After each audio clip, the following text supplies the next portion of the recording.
Good morning. My name is Cheryl Stoddard. I'm connected through a small group, Ladies Bible Study, and help out with the cafe.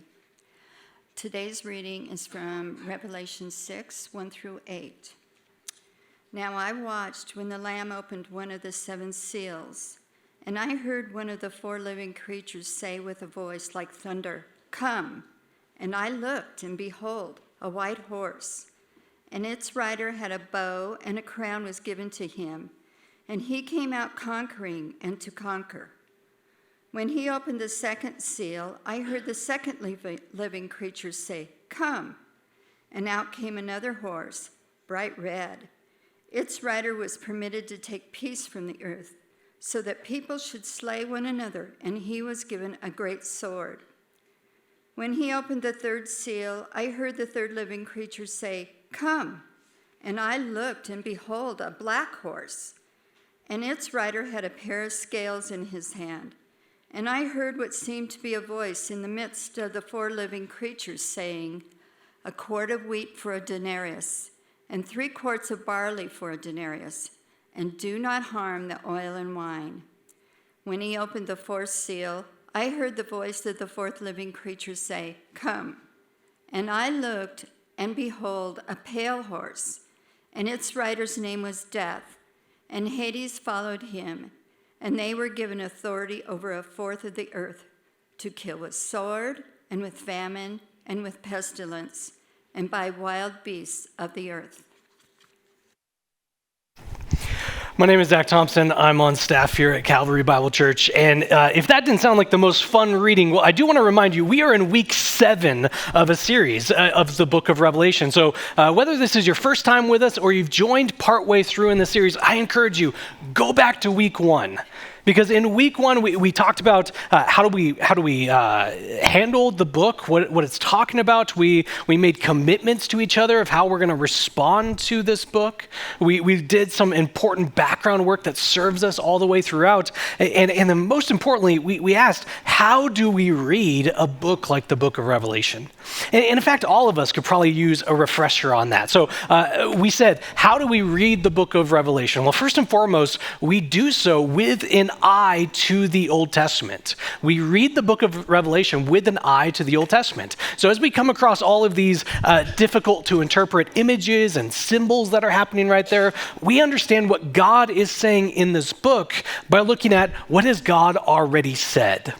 Second principle is that we said it cannot mean for us what it did not mean for them. And the idea there is whatever interpretation or meaning that we are taking from the book of Revelation, it cannot mean something that's just for our lives. It was written to an original audience, these 7 churches in Asia Minor. And then third, any reading that we take should impact how we read now. That we don't just throw our hands up and say, "Oh, this is probably talking about some stuff that's coming way in the future. We might not even be around for it," or it's written all the way in the past. No. These words, the truth that's contained in this book directly shapes how we live in this time that we are waiting for Jesus to return. They have so much relevancy for our life today. We talked about how we do read the Bible, but we also said how we don't read the book of Revelation. And the first thing that we said there is we don't read it by worrying. That this book is a gift to us. It gives us so much comfort that it shows to us Jesus and his plans for the protection of his people. That it's given to us as a way to give us comfort in this life. If we read this in any way that makes us feel fearful, we are reading it wrong. And then the second thing that we said is we don't read the book of Revelation by dividing. That it is a really hard book to read. And so many different Christians read it in different ways. And rather than us saying, "Oh, then we can't possibly," no, we think that's a good thing.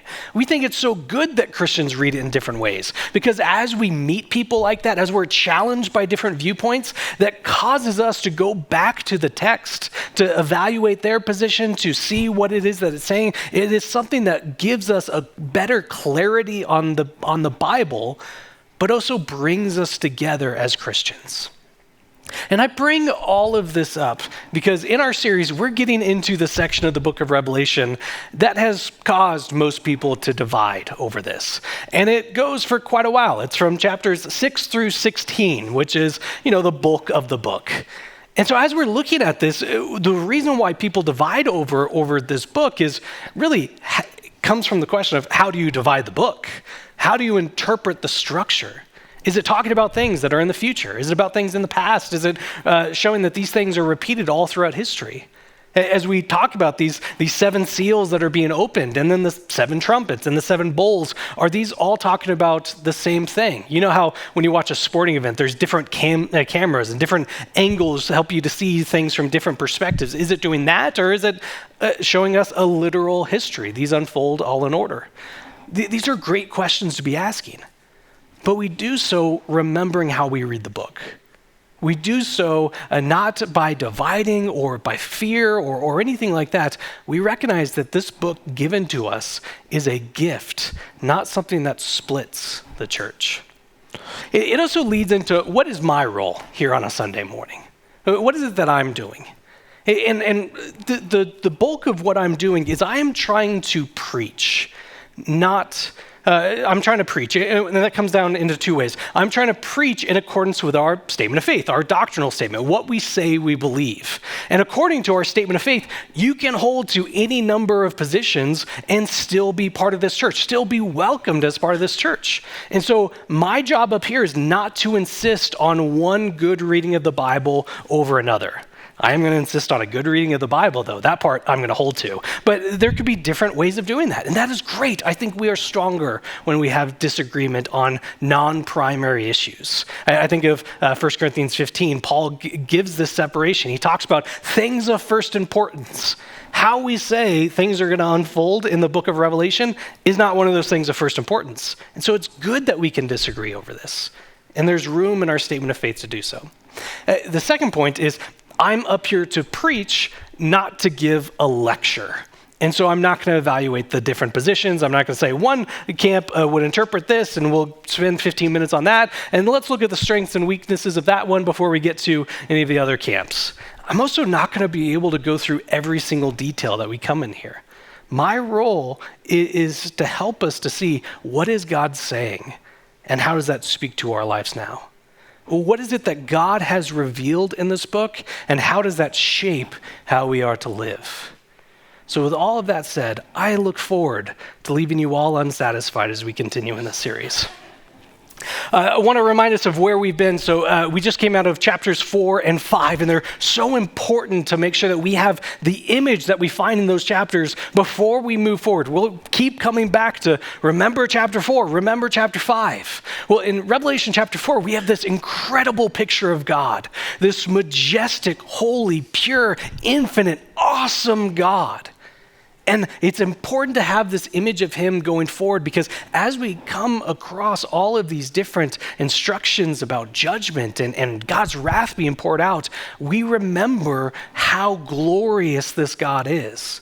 That because God, by his very nature in this way, the only proper response is turning in worship and appreciation, giving him all that we have in life and praise back to him. And so as we see how glorious this God is, it should offend us when we see people who don't respond in the only proper way there is to do so. It should come as no surprise that a God that's pure and holy would bring about justice to those who go astray. It should be with his holiness and his glory as our priority. We see that there is a need for the restoration of all things. So as we talk about judgment, we don't celebrate these things. We don't say, yeah, go get them, God. But we do see the need for judgment. Because as we look into this world, anytime that we say something is wrong, that is a judgmental term. And a God that's pure and holy, who can see truly what needs to be judged, what needs to be restored, we look forward to that happening. We also get to chapter 5 where we have this image of Jesus. He is this lion, this victorious king, but he also is this slain lamb.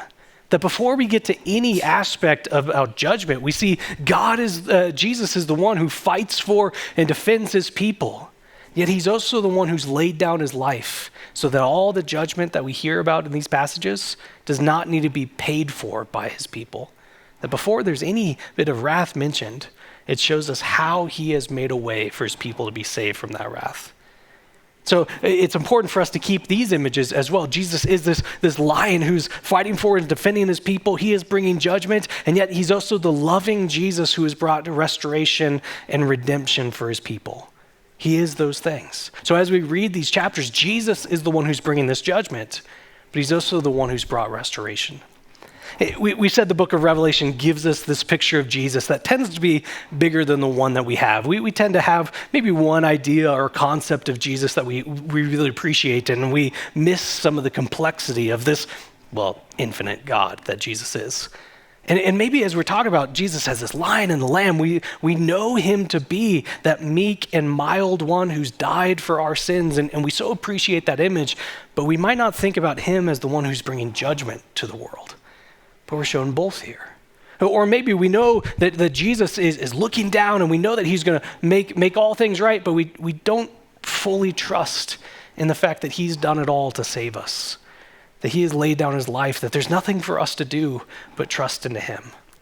Maybe we have a hard time keeping both of those ideas of Jesus as this lion, Jesus as this lamb together. But what we find in Revelation chapter 6 and 7 is Jesus as this lion, Jesus as this lamb. Well, he brings both judgment and protection for his people. And that's what we're going to look at in these chapters. Jesus bringing judgment and protection for his people. It all starts as to what was just read for us. In chapter 5, Jesus is the only one worthy to take the scroll from the right hand of God. And we said that this scroll contains all there is to say, all of God's plans to bring judgment and justice, blessing and restoration for the world. All of the plans to do that. And Jesus begins opening the seals of the scroll, enacting this judgment going out. And the first four seals are grouped together. They become what we know colloquially as the four horsemen of the apocalypse. And it's this interesting image. It's weird. What's going on with these things? Well, what did we say that we do when we find an image that's weird and we don't know what to do with it? We go back to the Old Testament.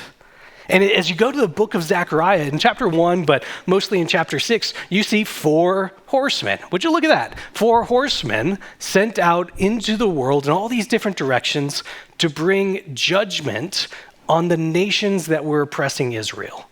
And that helps us to understand what's happening in Revelation chapter 6. That Jesus is sending out, he's using these political and natural disasters to vindicate God's glory, to vindicate his people, to bring about restoration of the glory of God and the restoration of the people who are following him. That's what we see is going on with these horsemen. The first seal is open and it produces this rider on a white horse. And maybe if we've read the book of Revelation, we might be thinking, that's got to be Jesus, right? I mean, in chapter 19, we see Jesus himself on a white horse, so this must be him. I'm not sure that's the case. People make that case, and more power to them. It's a fine reading of the text, but for a variety of reasons, I don't think it's the best reading. I'll give one simple one. All throughout the book of Revelation, you see Satan and those who are associated with him kind of mimicking the actions that we see God do throughout the book. Jesus as this rider on a white horse, covered in blood before a battle even begins, showing that he has come to bring restoration, not to kill people by the sword. What we see on this white horse is one who very much so kills people by the sword. This rider goes out conquering and to conquer. They're making the point twice. So what it's talking about is the destruction that can come through military advancement. It's talking about the pain and suffering that comes from nations acquiring more and more people to subjugate, more land to hold on to, more important areas to have under their control. It is talking about military destruction and what comes from that. So it's not just talking about war, battles being fought, but the all-encompassing devastation that comes from not just people being greedy, but entire peoples wanting to add more and more. That's this first judgment that comes out. The second seal is open and it produces this rider on a red horse who is called to remove peace from the land. Some people say, that just means more war. I think it's a little bit more than that, though. I think it's talking about civil bloodshed. So it's not just the fighting that happens as nations are warring against each other, but when peace is removed, when the fear of punishment for our actions is removed, from the restraints of being civilized is removed, you see people turn against each other. So maybe it's talking about nations fighting against nations as peace is removed there, but it could be talking about neighbor against neighbor. That as disputes that could be so tiny and we might act passive aggressive now, what happens if there's no fear of being caught, or there's no peace in that moment? There's no care for this other person there. Well, it can become quite violent in those moments. This judgment comes out as peace is removed, this civil bloodshed that happens. The third seal is opened, and this black horse comes out. And it's not just famine that's being talked about here, but it's the social breakdown that comes from famine. We're told about what the prices turn out to be. It says a quart of wheat for a denarius, to translate it into terms that we know. 1 day's worth of food for 1 day's worth of wages. So everything that you earn in a day is what it takes to feed one person in a day. That means families can't survive, let alone the other expenses that are to be paid for. What we know about prices is this is about a 10 to 12 times the prices at the time. So it's not inflation going up by 7%, which is devastating. It's going up by 1,000%. There's this other detail that we're told about here. This voice cries out, "Don't touch the wine or the olive oil." That's a weird description to be given. I was wrestling between two different interpretations about this. I'm not sure which one is right, so I'll lay them both out and let you make your own conclusions. One option is it's talking about how wine and olive oil, they're important things. They had religious practices and all kinds of other aspects, but they're mostly luxury items, right? Like, you don't need those two things to survive. You need wheat and barley. So it's talking about more of these luxury items. So in not touching them, it might be speaking to the financial disparity that can come in times of scarcity. That you have people who are starving to death while others profit on times where there's very little to be had. And so maybe it's talking about those who are wealthy, who are able to enjoy the benefits of wine and olive oil, to make incredible financial gains off of selling those things, all while people around them are dying by starving to death. Could be talking about the financial disparity that can come in times of scarcity. The other option is it could be saying that the destruction that's being poured out in this time of judgment is not all-encompassing. So if you were going to war, if you were invading another country at the time and you really wanted to do lasting damage to them, you would dig up plants like these vineyards and olive trees. You would dig them up by the root and destroy them completely. And this would not just have a short-term effect like wheat, but it would have a lasting effect, because wheat can grow back fairly quickly. But these are plants that take years and years before they're profitable, before they have any sort of impact. I looked it up. I think a vineyard takes 3 years to mature before it's producing grapes good enough for wine. Olive tree, I think it's 12 years to reach maturity before it's making olive oil. So by not touching these things, it's saying it's not a complete devastation. It's not years and years of rebuilding.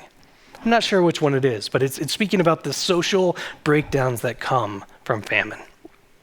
Fourth seal is opened, and it is this pale horse, a rider on a pale horse, which the color is kind of this yellowish green color. It's basically the color that was associated with corpses. It's no one's favorite color. I know sometimes people can get worried or concerned, like they just said their favorite color is black. But imagine if they just said their favorite color is corpses. That's much more unsettling. And much more unsettling is the effect of this judgment. Death for a fourth of the people on the earth. Now we sprint through that thing. And I talked about how I'm not going to cover all the details, and I just covered a lot of details. But it felt like it was important to say what is going on in these different acts of judgment, so that we can understand what is happening? Why are these being used? What I think we see in these first four seals of judgment, these four horsemen, we see a bit of progression of when sin is allowed free reign. We see this progression of what happens as people are allowed to do whatever it is that they want. War as nations go against nations, social breakdown as people turn against people, the social breakdown that comes from famine as people are clamoring over each other to get more and more, and then death. I don't think it's that hard to imagine what this looks like, unfortunately. Because regardless of where we situate this event, is this in the future, is this something in the past, we've seen these things occur all throughout human history. I mean, we've seen nations go to grab more and more as they've destroyed countries and people and cultures and histories in their unsatiable desire to add to themselves, destroying lives in the process. I mean, we see riots and revolutions. I mean, it's hard not to recall the deaths under Pol Pot or Stalin or Hitler as we read things like this. Inequality, as people draw the line in all sorts of places. People grabbing for more and more at the expense of others. We have plenty of examples to see what happens when sin is given free reign. But what does it mean here that these are being used as acts of judgment? I mean, how can Jesus, loving Jesus, be the one who's initiating these things? He's the one opening the seals. He's the one giving authority to do these things. How can Jesus be the one who's bringing these things about? Two things I think it's important to keep in mind. One, it's hold chapter 4 in your mind. God, this glorious, majestic God, who's all worthy, all powerful. As people rebel against him, as people do wrong by the only standard of good that there is, we crave there to be some sort of justice in that response. But the other side, to go to why these specific things, I think the language that's used is really important. As all of these different writers are coming out, it's permission that's being given to them. It's authority to do these things. In verse 3, it's the writer was permitted to take peace from the earth. It's this language that's showing that things are being allowed. And so what I think is happening here is we see Jesus' active permission. This isn't something he didn't realize was going to happen. It's not an accident. It's Jesus' active permission to allow humanity to see exactly where our rebellion ends. This judgment is allowing humans to see what it looks like when we get exactly what we want. And this is something that we've seen in various other parts of the Bible. I think of Romans chapter 1 is a famous example of this. It talks about these people who have turned away from God, who don't acknowledge the heavens are the ones who declare the glory of God. We read about elsewhere. Revelation 1 says his nature, his what he's like is on display, and people turn away from him to pursue the things that they want. And so God's response in verse 28, it says, and since they, these humans who rebel against God, since they did not see fit to acknowledge God, God gave them up. He allowed them to have this debased mind, to do what ought not to be done. And the result of doing whatever it is that we want, of getting everything in our heart's desire, is they were filled with all manner of unrighteousness. Evil, covetousness, malice. They're full of envy, murder, strife, deceit, maliciousness.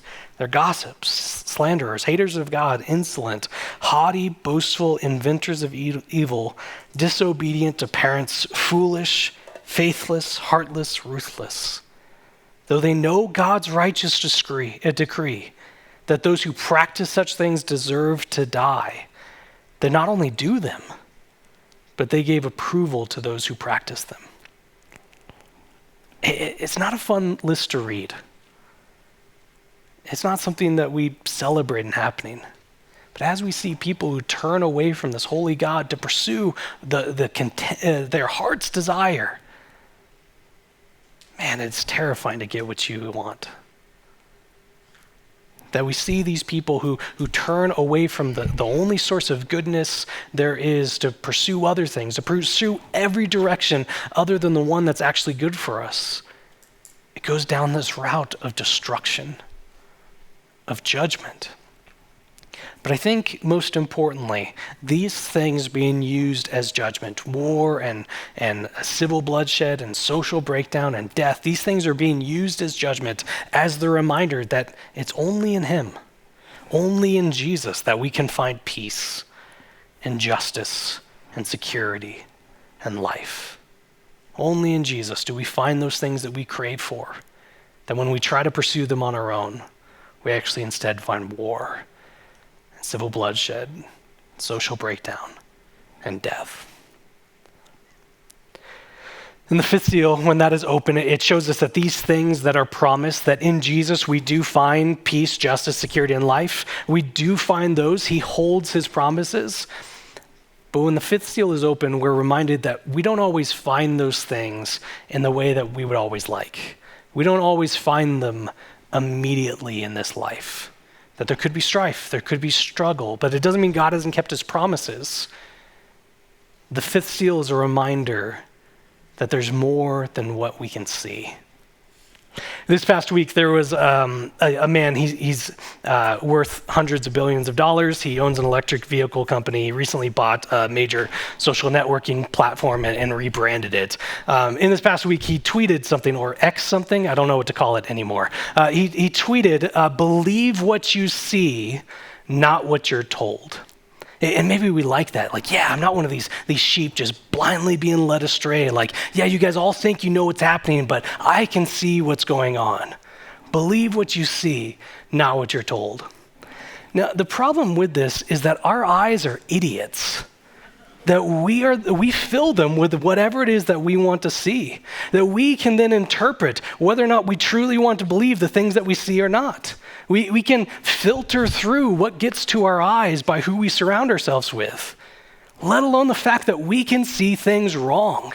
We'll see details that we interpret incorrectly. We see events happening, and it turns out like, no, it didn't actually happen that way, but I have a firm memory of it happening, but it didn't happen that way. And I say all of this as someone so glad to be wearing contacts right now, because I know that the things that I see are not always what's real. The things that we see with our eyes are not always what's reality. And so we need God to reveal to us what's true. And that's what the book of Revelation is. It is a revelation. It reveals to us what is true. It is so easy for all of us to look at this life on this world and assume that this is all that there is. Make things as safe as possible now. Gather as much for yourself now. Go after the things that make you happy now. This is what life is, the things you can see and feel and touch. And yet the reminder that we find throughout the book of Revelation, the reminder that we find here, is that the ultimate reason for your existence is more than just this life on earth. And so we live and possibly even die announcing that truth, that there is more than what our eyes can see. This is Revelation chapter 6, starting in verse 9, which I should probably be not in Romans to read that. Revelation 6, verse 9 says, "And then he, Jesus again, opened the fifth seal. And I saw under the altar the souls of those who had been slain for the word of God and for the witness that they had borne.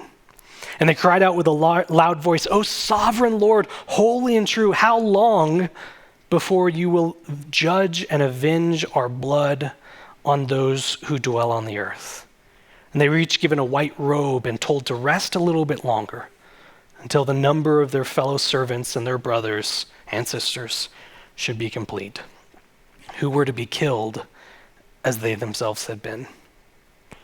So what we see in this passage is those who have been killed for being faithful to Jesus, that they were faithful to him even to the point of death, that they trusted not in what their eyes always saw, but they trusted in what God had revealed to them, that they knew that there was more to their existence than just what was to be done on this earth. They had been killed for being faithful to Jesus. And so they cry out to God in this moment, how long until you avenge our blood and judge those who are on the earth? Don't hear this as petty revenge. Don't hear this as get back at those people who hurt us.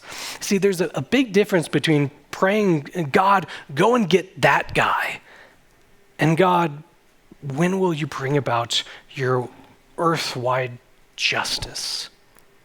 Because remember what we talked about, this picture of God in Revelation chapter 4, this holy, majestic, perfect, infinite God, that he is worthy of all praise. He is the baseline of goodness, that if he does not bring justice to this world, if he does not bring about judgment for those who have gone astray, then he's not a God worth following. He's not a God at all. And so the call here is, God, your reputation of justice must be preserved for you to be God. When will you bring that about? If he is not God, then there is no goodness. There are no morals. He is not glorious. So the call is for him to be just, to right wrongs that only he can do, to hold people accountable for the worst of infractions that there is, divine rebellion. And the result of those prayers is answered in the sixth seal. It's this image that comes to us from Isaiah 34, and it's a horrifying thing to think of. It's essentially a creation being undone. The stars fall out of the sky. The islands and mountains disappear. There's these earthquakes. The sky is rolled up like a scroll.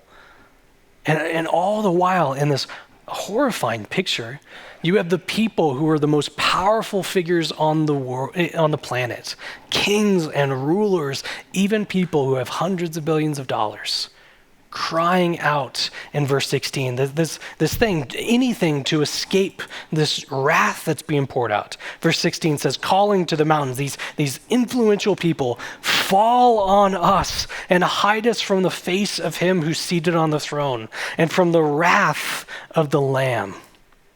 For the great day of their wrath has come. And who can stand? Who can stand? In the face of all this judgment, this wrath being poured out, who can stand before that?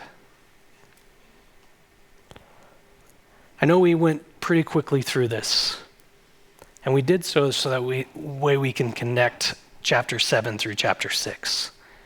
Because chapter 7 is so important, because it answers that question. Chapter 7 gives this other side of the story, showing what's happening with the people of God in the process. And it starts by talking about these 144,000 people who have been sealed by God. They have a representation on their forehead that shows that they belong to God. They're protected by him. They belong to him, these servants of God who are in connection with him. You know, as a way to save time in this series, I keep saying this thing is debated. Instead of doing that, can you just assume that any part of Revelation that we're in is debated? I think it just makes things go so much more quickly for us. Because guess what? Who's these 144,000 people? That's debated. So as we look at this, first, let's look at that number, 144,000 people. Some people take that number to be literally. It's literally talking about 144,000 people, not one more, not one less. And people who take that approach would say, well, it's talking about how these are people from these tribes of Israel. So these are 144,000 Jews who believe in Jesus just before he comes back in a second coming. That's totally fine reading. That's great. Another way to read it is to look at this number as being symbolic. Like we've said, most of the numbers of the book of Revelation are. And so what's happening here is you have 12 sets of 12. As numbers are important, they all have meaning behind them. So 12 kind of becomes this way to talk about the people of God. I mean, you think about the 12 tribes of Israel, the 12 apostles of Jesus. And so it's not just saying the people of God, but it's 12 times 12. It's really putting an emphasis on the people of God. And then when you times that by a number like 1,000, 1,000 had this meaning of something being so vast, like you can't even count it. We kind of have something like it, how we might say, oh, there's a billion of those things. We don't mean that there's a literal billion, like if you counted them, There's only 112. There's not a billion here. But we say it as, it's such a big amount of something. They would use that with the number 1,000. So if this is symbolic as 12 times 12 times 1,000, then this would be that the number is representing, and this is a really technical term, so forgive me for that. This is representing the super duper massive complete amount of God's people. That's what this is being represented as. And so which one is right? I'm not incredibly bothered by that right now. There are some details about this, though, that I think are really fascinating. For one, it's tracing these people back to these different tribes of Israel. And one of the things that we know about at the time is people lost the ability to trace their history back to tribes of Israel. During the exile and the time following, people lost some of the written record. They weren't preserving marriages. They would intermarry between the tribes anymore. And so no one could really say, oh, my family goes all the way back to Manassas. It became difficult to say that. And we might say, well, God would know what tribe they belong to. And that's absolutely true. God knows all things. But the problem when people don't know that is they're no longer protecting tribal lines. So they might be able to trace their history back to 3, 4 dozens of tribes of Israel. So it's just a fascinating part that the tribes are separated out here. And then the other part is what's going on with this list of tribes. It starts with Judah first, which no list of the tribes of Israel has ever done that before. And so it should be making us go, something weird is happening right here. Why is Judah listed first? It's supposed to be Reuben. He's the oldest. Then the fact that 2 tribes are missing. 2 tribes aren't recorded here. We're missing Dan and Ephraim, and they've been replaced with Joseph, which was never considered to be a tribe of Israel, and Levi, which was kind of off doing their own thing because they were priests. And so I don't know what that means. I have no idea. It's weird and it's fascinating and I can't explain it, but it should make alarms go off. There's something special going on with this list. But the thing that I think is most interesting is we have another one of those moments of hearing versus seeing. We saw this in chapter 5. John hears of the Lion of Judah and he turns and sees a slain lamb. John hears of the number who are sealed, 144,000, and he turns and sees in verse 9, it says this. He says, and after this I looked, and behold, a great multitude that no one could number, from every nation, from all tribes and people and languages, standing before the throne and before the Lamb, clothed in white robe with palm branches in their hands, crying out with a loud voice, salvation belongs to our God who sits on the throne and to the Lamb. So whatever we land on with this, we all come to the same conclusion, that what we see in this imagery being used is that God knows his people. He knows them collectively. They are here as a multitude before his throne, but he knows them individually, that they are countable. They're able to be noticed as individuals following him. It shows us that God has sealed his people. They are his. They are marked by him. The sealing speaks to a couple different things. It speaks to the fact that God has protected his people. In the midst of all of this judgment, this other stories happening where God has sealed his people. Maybe not necessarily protected them from the events of judgment, as Christians still go through difficulty. These martyrs are killed in the midst of this, but they are protected from the results of judgment. The sealing points to the fact that we are in union with Jesus. We are connected with this one, that because of our association with Jesus, our trusting in him, we receive all of the saving benefits as if we had been faithful when he was faithful. The sealing points to what we see elsewhere in the New Testament, that we are sealed by the Holy Spirit. How is it that we're able to live in the midst of what's happening here, in the midst of this life that we have? Well, God's presence, his Spirit resides in us. God himself is guiding us in how we are to live. But ultimately, the sealing points to the answer that we found to the question at the end of chapter 6. This wrath being poured out, this judgment here, who can stand? Isaac, can you throw verse 9 back up there again? Revelation 7, verse 9. Look again at the wording here. After this I looked, and behold, a great multitude that no one could number, from every nation, from all tribes and people and languages. What's the word? Standing. who can stand against the wrath of this Lamb before the one on the throne? Well, here's this multitude, sealed by Jesus, washed clean by the blood of the Lamb. That not only shows us who can stand, but what our very basis is. We are called his, protected, guided, treated as saved, as if we'd been faithful as Jesus, washed clean by the blood of the Lamb. And the result of that is what we find at the very end of the chapter. These are verses 15 and 17. It says, therefore that multitude who's able to stand, they are before the throne of God and serve him day and night in his temple. And he who sits on the throne will shelter them with his presence, and they shall hunger no more, neither thirst anymore. The sun shall not strike them, nor any scorching heat, for the Lamb is in the midst of the throne, will be their shepherd. And he will guide them to springs of living water, and God will wipe away every tear from their eyes. What's our takeaway in a passage like this? One that's full of these details, that is a lot of time spending time in the text. What is our takeaway in a passage that starts with the wrath, the judgment of a lamb, but ends with endless praise for that same lamb? Well, I think there's a couple things that we could take away from this. First and foremost, we live now with our eyes fixed to the one who's on the throne. That, as we said, it's so easy for us to trust in the things that we see with our eyes. We instead live now with an understanding that he is the only one who's showing us reality. He is the only one worthy of our attention and affection. So we live our lives now, not swayed into believing that all there is this life here, but trusting in what he has revealed to be true. Second thing is that we live with gratitude now. That the wrath that we read about in chapter 6 is not one that has been poured out on us. Rather, it's been poured out on Jesus. So we live with gratitude for this one who did not treat us as we deserved, but instead treated us as he has done for us. Third, I think this calls us to live with urgency in telling others of the good news that's found in Jesus. So often we can look at the judgment and respond with fear or panic or out of guilt of, I don't want people to experience this.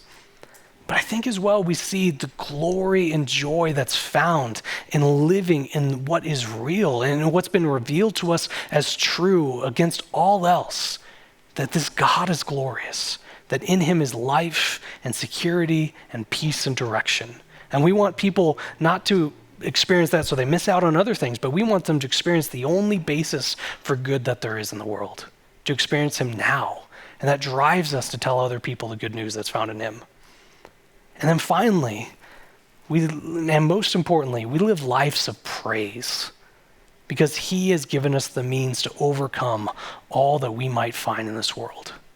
All difficulty and hardship, Jesus is the one who's given us the means to find real and lasting victory found throughout. I mean, after all, that's what he himself said when he was on the earth. In John 16:33, and I end with this, he said, I've said these things to you, that in me you may have peace. In the world you will have tribulation, but take heart. I have overcome the world.